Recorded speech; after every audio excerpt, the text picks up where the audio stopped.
Hello, everyone, and welcome to a special interview segment of what is usually Ed's mailbag. So we're gonna dive deep into a childhood friend story, a good turnaround, if you want to call that.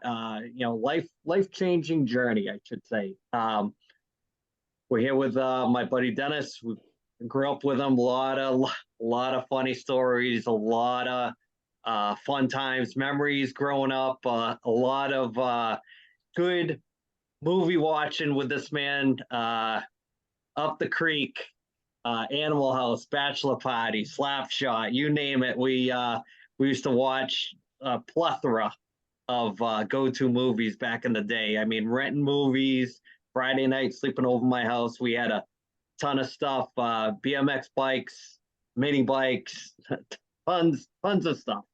So I wanted to bring Dennis on and talk mostly about his journey through the going over the 50-year mark, and there must have been life changing. I don't know, come to Jesus moment, as they call it, of why uh, he was chosen to go down this path. So, Dennis, just want to introduce yourself and maybe just give a little bit of getting us going on this little interview. Yeah, 100%. So, as you know, as Andy alluded to, I am a lifelong friend of this man as well as Ed over there. We spent our entire childhood together. I've had amazing times, right? Grown up, I moved out to Chicago soon after I got out of college and started working. Got married, have built a life out here. Just celebrated my 24th wedding anniversary. Got 5 children. I did turn 50 this year.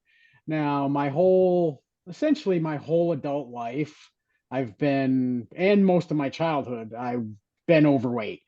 It's something that I've struggled with routinely. I've always been a person who could lose weight when I wanted to. Tried several times. You lose 10, 15, 20 pounds. Something happens. You kind of fall off the bandwagon. Maybe something great happens in life and you want to reward yourself. So you do that, and that reward turns into just falling back into your old ways. So just 9 months ago, at the end of January, I weighed over 300 pounds. I was 306 pounds. I was turning 50 this year, which I did in March. And You're an old wanted bastard, by the way. what's up? You're an old bastard. 100%, Old 100%. bastard, man. Welcome to the old bastard club, man. It's fun. I prefer now to say 50 and fabulous, right? Okay. Yeah, Okay. yeah. This is what we're gonna go with. Putting that corporate spin on it. I see. But I wanted to make another good faith effort to lose weight, which I've done countless times. And so decided, I researched some diets, some programs, and I basically went into like a ketogenic diet. I followed that for about 3 months. Actually, and that is basically a lot of fat. You eat a lot of fat. You don't eat any grains. You don't eat any sugar. It's mainly fat and protein. I allowed myself like 25 total carbohydrates a day. And I started to see some results. I started to lose weight. So that motivated me, and I started working out. I worked out with my son, who's one of my sons. I've got 5 children, but one of my sons who's in high school. He's really into working out. He's very fit. He's very athletic. So I started working out with him every single night. We would go and train at the gym, and I just kept working my program. Kept losing weight, kept losing weight, kept losing weight. So it made it easier for me to stick on. I got about Now my initial goal, that the commitment I made to myself was, I want to lose 100 pounds in 1 year. Okay. I ended up losing 100 pounds in 6 months. Okay. And then at that point, I said, okay, let's, step this up a notch. So I kind of started researching other diet programs, other lifestyles, and I found an eating program called the carnivore diet. So essentially, what that is now there's different variations on it. There's different things that are allowed on it, not allowed on it, but it's primarily a meat-based diet or an animal product diet. So my entire nutrition profile consists of beef, so either ground beef or steak, bacon, eggs, butter, salt, and water. And that's the entirety of what I put into my body now on a daily basis. When I initially started out on my diet, I ate 2 meals a day. So I would do intermittent fasting. So I would fast for like 16 hours and I would give myself an 8 hour eating window.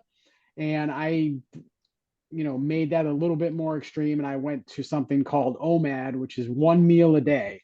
And I'm currently still doing that. I've been doing that for about 4 months now. And I only eat 1 meal a day. I eat it at night. Like as soon as we're done, I'm gonna go upstairs and I'm gonna cook my food and I'm gonna eat my dinner. So I just eat the one time a day.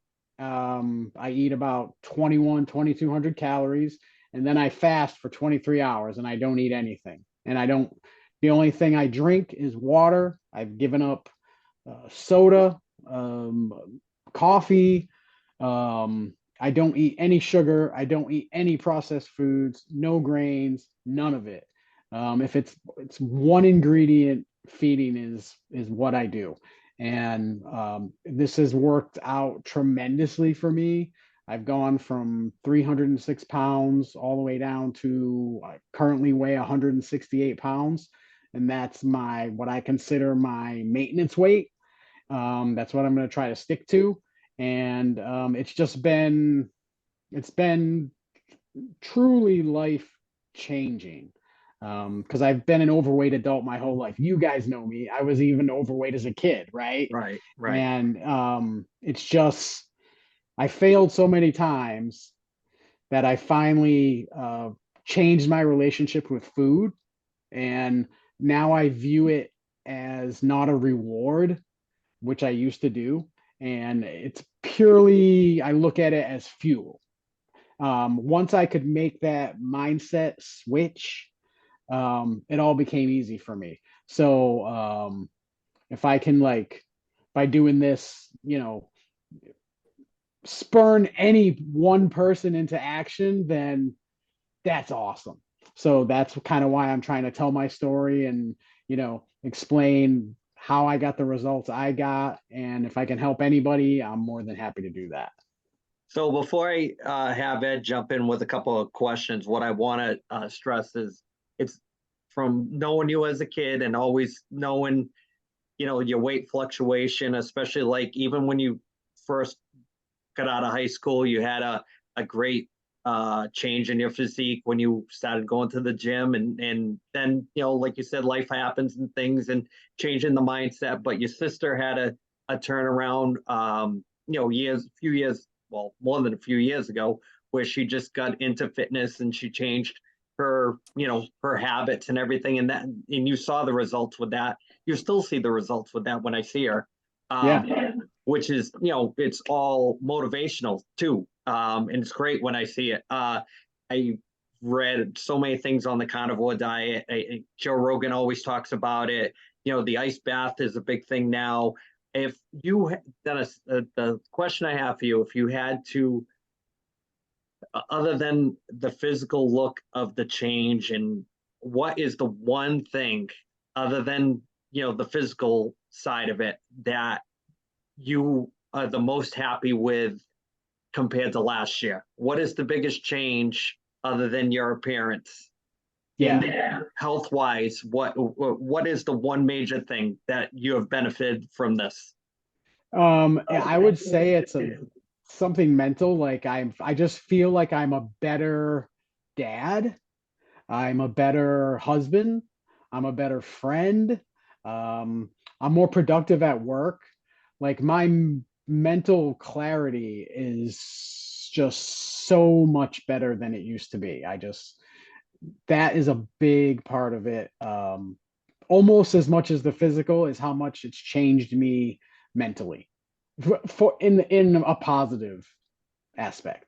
Fantastic. Ed, it's your chance to shine.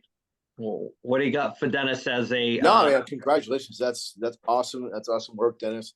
Thank you. So what my question is that, so moving forward, what's the plan for kind of like a maintenance phase and that type of thing? Because, I know that I know that I've done like a paleo diet for myself quite a few times. That's worked really well for me where, it really has you shop the outside of the grocery store where you're not having anything processed, you're not having any dairy, you're not having anything like that. As far as dairy, obviously you're going to have ghee, but you're not going to have actual proteins that are in the butter. So are you planning on going back to more of like more of a maintenance kind of a diet when you get back?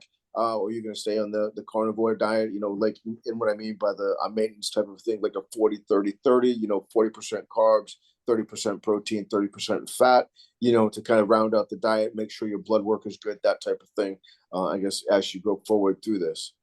Yeah, it's funny that you talk about blood because I think it was a couple of months ago, I had a doctor's visit and I got all of my, my full panel done Sure. on like my cholesterol and triglycerides and, my fasting blood sugar and my A1C, and all of those things were far and away better than they have ever been. So I'm happy about that. Um, I do want to try to reintegrate some fruits and some forms of vegetables back into my diet.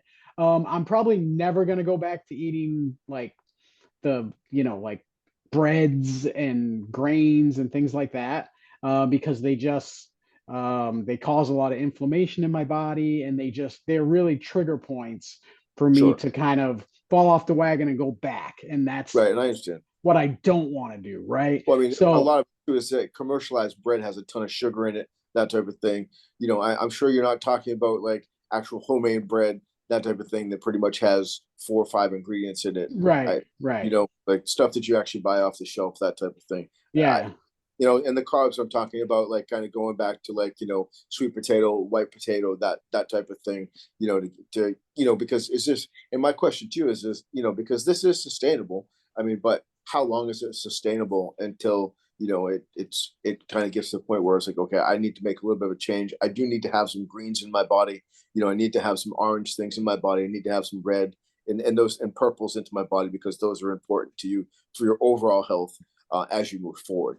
Yeah, sure. Great point. I do, like I said, going to try to reintegrate some of those foods and see what kind of impact they have on my body. I'm a big calories in, calories out guy. It's how I was able to lose so much weight. So I pretty much track everything that goes into my mouth and how many calories I push out through my, exercise and all of that stuff. Well, that right there, I mean, that is, I mean, if you go into, any type of personal training type of study guide or whatnot, I mean, the truest way to lose weight is by tracking your calories and tracking your exercise and tracking what you eat. Because when you put it in your hand and you actually break it down to your macros, and you can actually see, what you're putting into your body. And the number one thing that they always say is, one macronutrient in excess will create increased body weight and fat. So I mean, that's why I asked that question. So that was a great lead in. Yeah, 100%. Like once I hit my goal weight, which was just like a few weeks back, Sure, I congratulations. was like, thank you. I just decided, okay, now I just want to I don't want to lose any more weight. I'm comfortable right here. If anything, like I want to try to like maybe add some mass at this point and maybe bulk up a little bit, which I know takes a long time, right? But I through tracking all of my macros and calories, I was able to find, okay, how many calories can I eat with the amount of exercise that I'm doing on a weekly basis and maintain this body weight. So that took me a couple of weeks to figure out, and I've kind of settled in on that like 2100 to 2200 calories a day for me is what works. I got this handy dandy Garmin watch that's just like the Which greatest one you thing got? ever. What's that? Which Garmin you got? I got a Phoenix 7. Phoenix is a nice piece of machinery, man. It gives Time to me climb mountains, that thing. so much information. It's ridiculous. It's way more accurate than my Apple Watch ever was.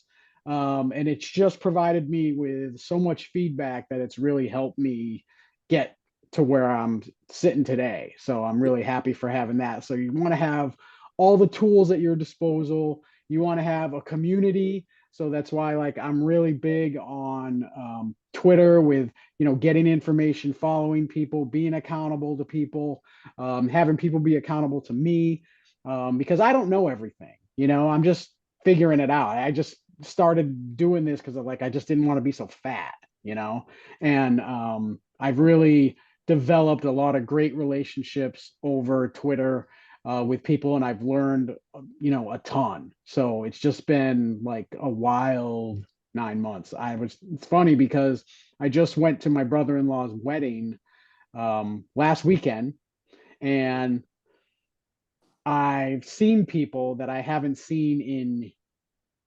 years, maybe even more than a decade, some of the relatives. And honestly, these people just did not even recognize me. And it felt so freaking good.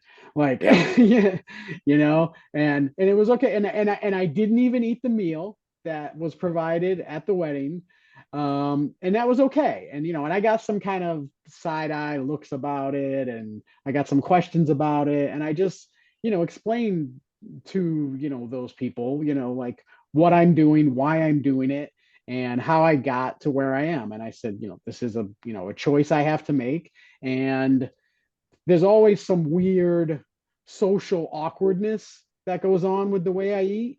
But once I explain it to people, and once they understand, like, the journey I've been on and like the results I've gotten, people are like, well, it's working for you, right? So just keep, doing you, right? So Yeah, I think the hottest thing with society, especially when you grow up, probably in a odd generation, and if you come from an ethnic or minority background, they're so ingrained with eat more, eat more, eat yeah, more, eat more, you're too thin, eat more, or yeah, it's never, so I think the way that side of society pushes food, especially on kids, I think it creates.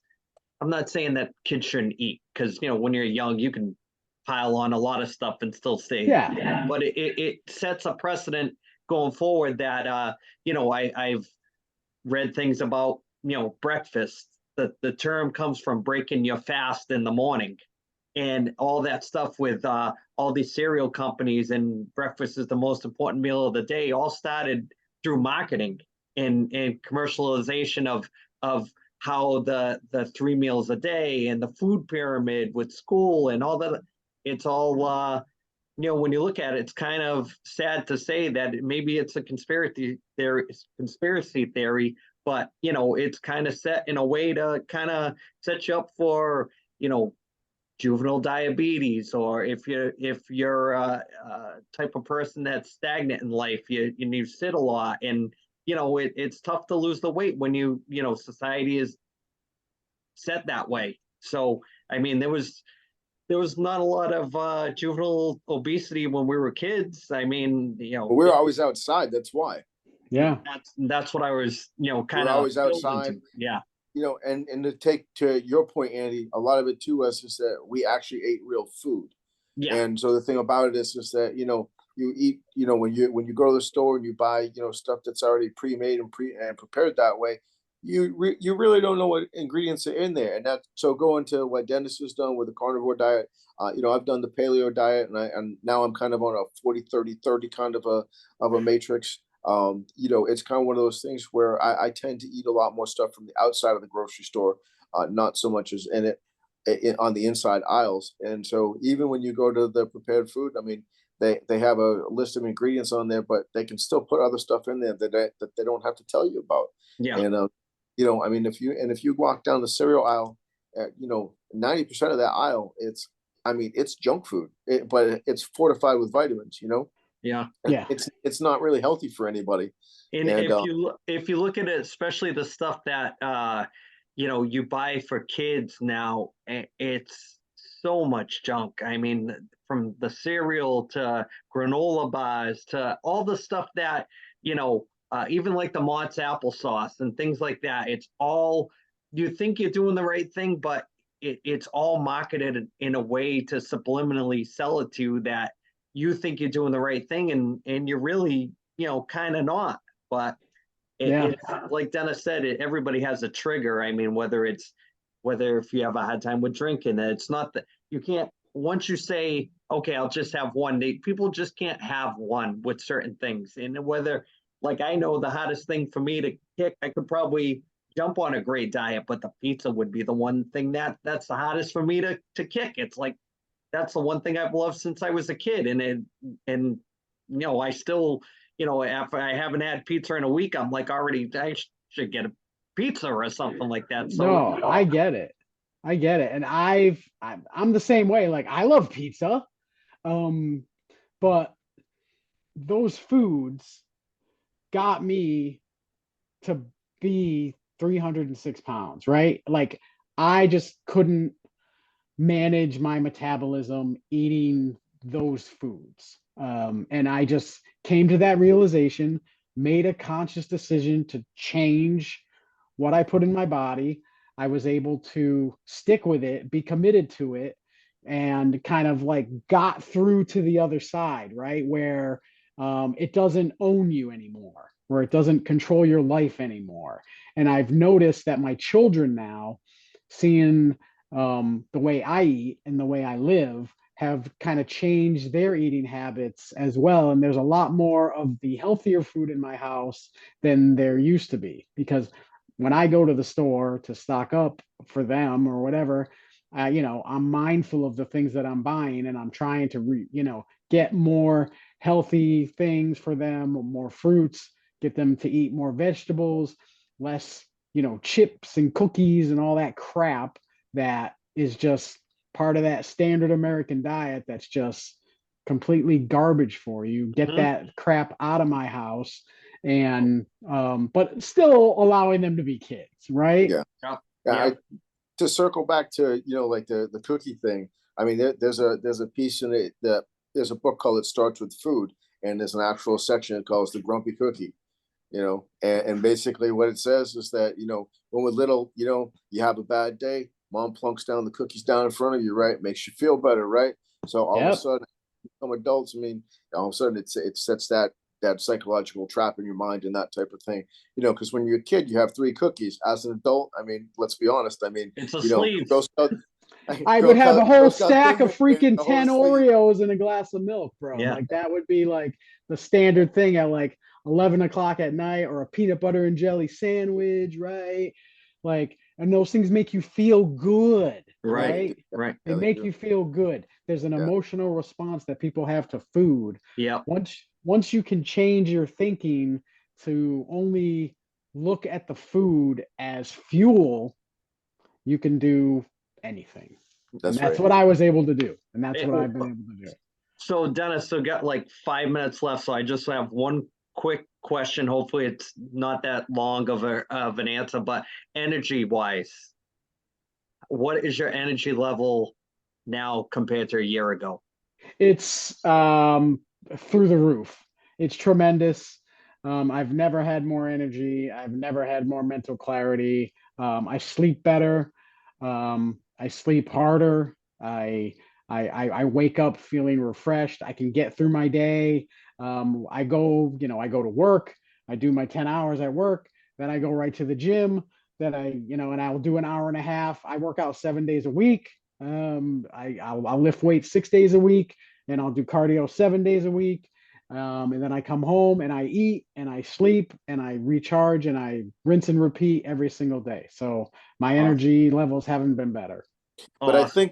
I think Dennis, though, I think you're hitting your calories correctly, though. That's the thing is that for, I mean, if, you know, I mean, I don't think you've gotten any taller. So you're about what, 5'9", and you're walking around about 170 pounds. So, Yeah. working out, for an hour, hour and a half, I mean, we're talking 300 to 500 calories burned in those workouts. Yep. Basically for basic metabolic rate, you should be right around 1,800 calories. So, I mean, you're fueling yourself properly. And the thing is like, you're also not putting anything processed into your body. And that's those chemicals that are in the food are really one of the biggest sleep disruptors that are out there, and that people don't understand that. Yeah. And so that's my take on that. And then one other thing too, is that your watch, I mean, the best way to describe the difference between a Garmin watch and an Apple Watch, Garmin watch is a performance watch. Apple Watch is like a Batman watch. That's the best way to describe it. Yeah, exactly. So, Exactly. with like 3 minutes left, Dennis, I just want to Yes. give you one quick chance to give a shout out to anybody that you want to, guys down at work, Yeah, yeah. Oh, Knock I have yourself one out. question for Dennis before we get off of this too. I Yeah. have one question. Yeah. okay. All right. Well, November is Diabetes Awareness Month. Okay. Now, as Andy knows, and maybe Ed knows, my son, one of my sons, my son Gabriel, is type 1 diabetic, and he was diagnosed when he was 9 years old. He's now 16. He's in high school. He has not let his disease limit or define him. He's truly my hero. I want to shout him out, and I want to shout out his football team, the Cary Grove High School Nice. Trojans. They Yeah. are participating in the IHSA playoffs here in the state of Illinois, and they won their first round game 49-6, and they Right. play again this Saturday against Highland Park. So go Trojans. I love you, Gabriel. You can find me on Twitter at Dennis Rose 25. It's mostly pictures of what I eat and my workouts, but my DMs are open. So if anybody has any questions, please feel free to reach out. I'd love to help. And you also have an OnlyFans page. Shh. You're going to keep that between I us. have one question for you, Dennis. I got Yes, one sir. question for you. And It better not be about the Patriots. No, keep it quick because we only got a minute. I'm just gonna say this, is that the tooth looks like it's holding up pretty well. Man, why you got to bring it? Where's Hey. Ryan Branco? Where's Ryan Branco? It's his fault. So with that, I'm going to wrap it up right there. But Dennis, we're going to have you back on the show, and we're no more. It's going to be fun next time. We're going to be talking all chirping, bullshitting, just tearing everybody up like we usually do on the podcast. But I want to have you on so we can have that round table, especially when football's going on like right now. So we'll work on that. So I'm going to cut it off right there. It was a fast half an hour. We could have probably talked for another probably half an hour. So yeah. So look up Dennis on Twitter, and we'll see you guys real soon. Love you.